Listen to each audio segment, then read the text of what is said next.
Hi everybody, it's Dr. Bella Jade Michaels. I am so glad you joined me here today. We are talking about keeping the sensual sacred in the everyday. So the kind of dance that I teach is sacred sensual dance. And I've been a dancer for over 30 years. I started out in 1990 dancing as an exotic dancer, and then I headlined over the US for a good 10 years. And I got out of that profession because when I started it, that profession was a lot more about being sensual, having costume, and making a presentation in a really awesome show. And it began to go into a different direction, a direction where it challenged my morals and it challenged my values. And so I stepped out of exotic dancing, even though I really loved how to move my body and keep the audience, and it was great, it was electrifying. I moved into belly dance, and talk about a whole new world. There was a lot of the same kind of movements that the exotic dance was doing, that was incorporating into belly dance, but with a brand new dynamic. And even though belly dance was authentically sensuous at its very roots, it never crossed over the line to become lewd or somehow crude in a way that would offend other people. So I loved this whole thing. Plus, I started doing belly dance during a time when I was very, very sick. And I actually had no idea what had happened. I had cleared up my life. I'd been eating well, sleeping well, living well, and all of a sudden, it was like kaboom. Everything happened all at once, and my body became highly inflamed. I ended up with fibromyalgia, Hashimoto's thyroiditis. I had osteoarthritis. I had all these itises. All my body was very angry, and so it hurt. My body was swollen. It hurt to move.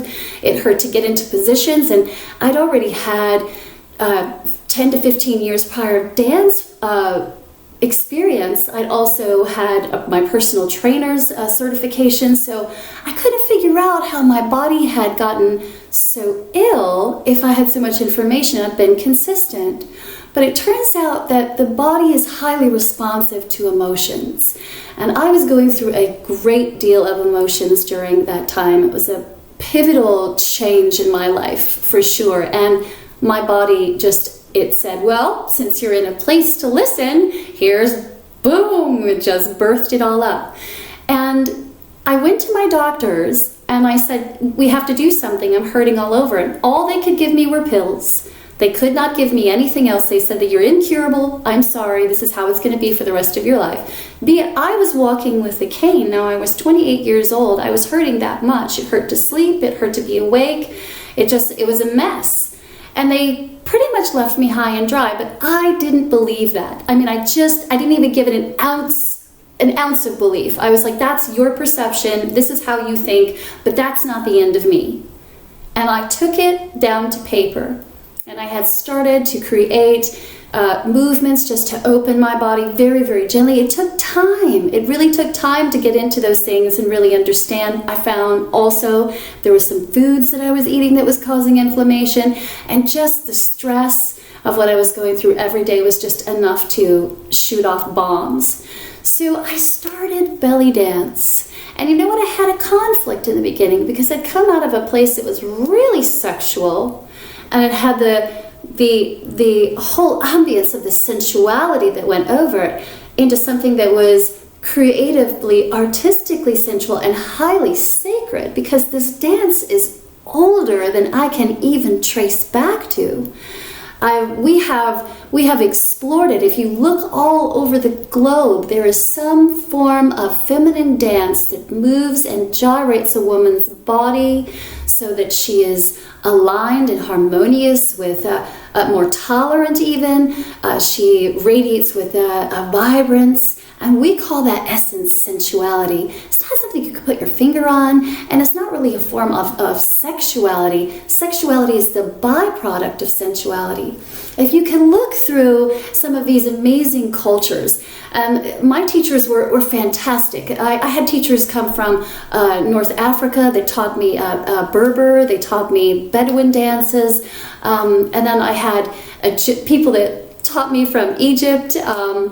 even a male drummer who was an amazing dancer. So I got the Egyptian, I got the tribal fusion, which was an interesting metrics, I would say, of this, all of these dances, Tunisian dances, all of these things rolled together, even Polynesian dance, hips, shaking, vibrations, undulations, movements with the arms, expressions, stories, classical India dance. These women were depicting the actual gods of their land, and all of them contained within them the power of sensuality.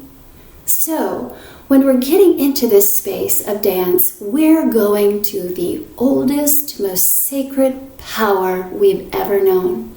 I remember, I could say about 15 years ago, I was in Miami and I was taking a workshop, and I'd come across this rather young girl. I'll say young because she was in her 20s and I'm pushing 50.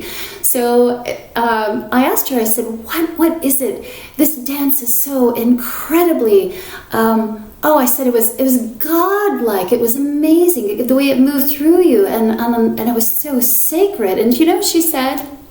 No, it's just sexy. So I would say some wisdom may be inclined to understand that sexy comes from sensual, and that when I was looking at a Tunisian dancer who, by the way, her midriff doesn't show, and she has all of these incredible tassels that she's popping off of her hips, I thought, wow, what a way to just spark expression, sensual expression with your hips.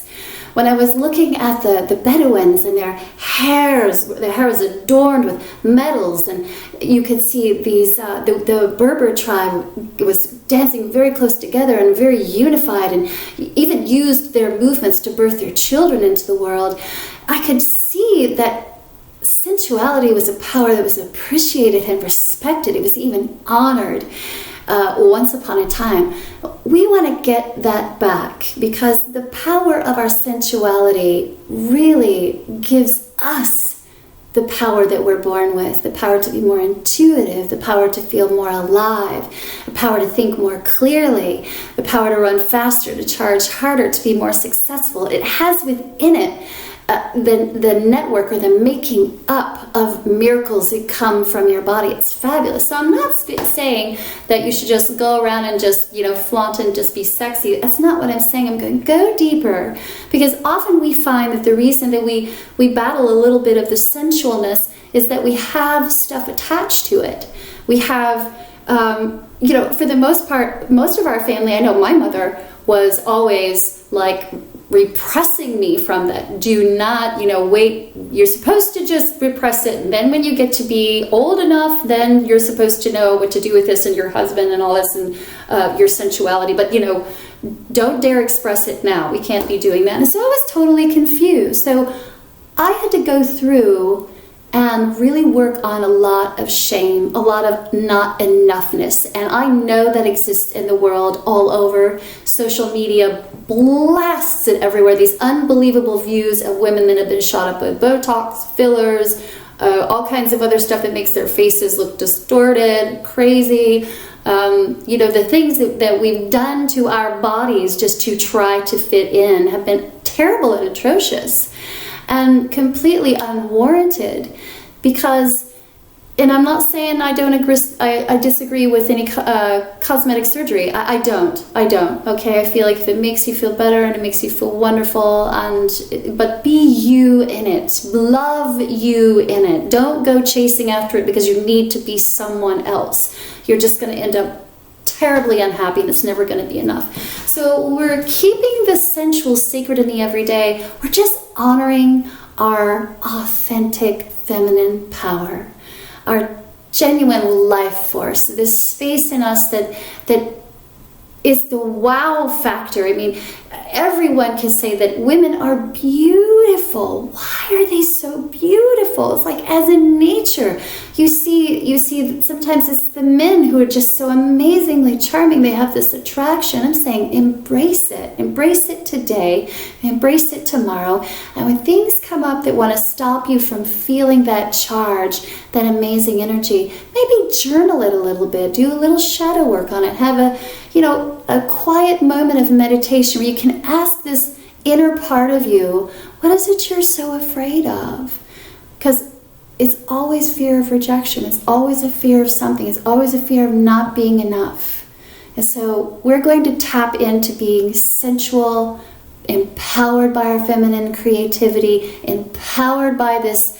And I don't even know the limits of this thing, okay? I think that it probably could just spark something absolutely phenomenal if it's directed in the right ways. So let's do that. Let's take this sensual power and make it sacred by loving the self, knowing the self, honoring the self, and getting through the stuff that keeps us from really enjoying who we really are. Okay, this is Dr. Bella Jade Michael saying, I love you guys with all I have, all I am. And we shall talk again. Please subscribe if you're watching this on YouTube. And please post your comments. I really love hearing from you. That's really important to me. These kinds of videos get made by the questions that you have, or you needing some kind of answer to a question. So please leave it. All right, guys? I love you, and let's get sensual.